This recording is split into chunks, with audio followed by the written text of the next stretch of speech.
Welcome to another video in our beloved Chelsea. Nothing better than victories and also a classification to calm the spirits, but the football market is not stopping, so let's get to the news.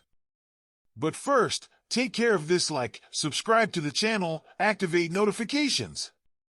It was not too long ago that Mauricio Pochettino suggested that he needed to make memories at Chelsea to forge his bond with the club. Tuesday evening might have offered a true opportunity to begin falling in love. The Blues boss could not help but raise his arms aloft and begin walking across the pitch before turning to hug a procession of coaching staff and club captain Reece James, who had been seated behind those in the dugout, along with the likes of Marcus Bettinelli, Romeo Lavia, Robert Sanchez, Wesley Fofana, Ben Chilwell, and Leslie Ugochukwu. That group too wasted little time dashing to find their teammates, and in particular George Petrovic, in spite of their ailments. An equalizer in stoppage time combined with a penalty shootout win will certainly live long in the memory, particularly if Chelsea can take advantage of the opportunity they have earned to find success in the Carabao Cup. Football.London looks at the talking points to arise from a dramatic evening. The Stamford Bridge clash in many ways could not have been more different than Chelsea's 4-1 defeat to Newcastle at St. James Park in November. There were concerning moments in the build-up to Callum Wilson's opening strike, and discipline threatened to cause issues once again with Levi Colwill and Moises Caicedo. Both may be fortunate to not see red. However, for the most part, Chelsea remained composed and pressed on in search of their goal. Opportunities were hard to come by, but the Blues pressed on and improved in the second period despite being a goal behind. In defeat to Newcastle, the latter 45 minutes saw the West London side capitulate.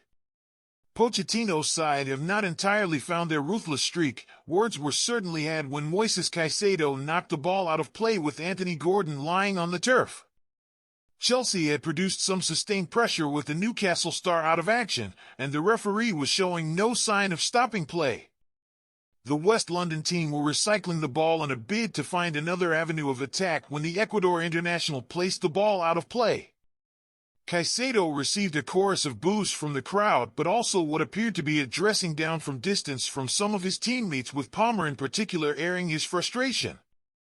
Chelsea found a way, however, and prevented Pochettino from discussing another defeat he didn't feel his team deserved. The Blues delivered a series of outstanding penalties, and Palmer delivered the first before putting his fingers to his lips in the direction of the away support.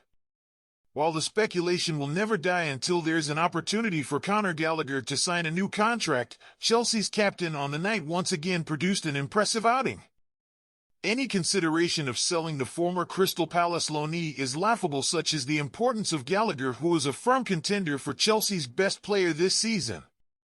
Any consideration of profit must come at the cost of the price of any replacement, even with any perspective or possible shape change with the returning Christopher Nkunku. With Enzo Fernandez leaving the pitch through illness but rumors already firmly circulating of a more long-term issue, the idea of being without Gallagher in addition is unthinkable. Of course, the 24-year-old was not the only player to make an impact. Malo Gusto's introduction after 45 minutes injected pace and drive into Chelsea's attack from a deeper position. It was a move that certainly highlighted what Chelsea miss in their full-backs when four central defenders are chosen across the back line. What was pertinent, however, despite his positive contribution in the position, is that Frenchman slotted into left-back following his introduction when Ian Maatsen was available to be selected. The Dutchman has made limited appearances since turning down a move to Burnley in the summer despite significant injury issues at Stamford Bridge. It won't be long until it becomes apparent whether Maatsen's view on his future has changed. The crowd were abuzz when he made his way to the technical area to receive his final instructions, and any time he was in the vicinity of the ball, the Matthew Harding stand was lifted. For Pochettino, it appears it is about tempering expectations for the moment, however. He said in his press conference, "Everyone can judge. Yes, you are going to play, but the most important is in which form. Because the expectation is to see the best Nkunku, the problem is we need time for him to perform in the way we expect. One thing is to be available, another is performing to the way we expect." Too much pressure on him. Day by day we are pushing him to arrive as soon as possible to his best to try to help the team in the way we expect. Nkunku will be slowly phased into the side as the Blues boss not only allows Nkunku to get up to speed but figures out how the 26-year-old best fits in with this side. How that is managed over a busy festive period will be very intriguing.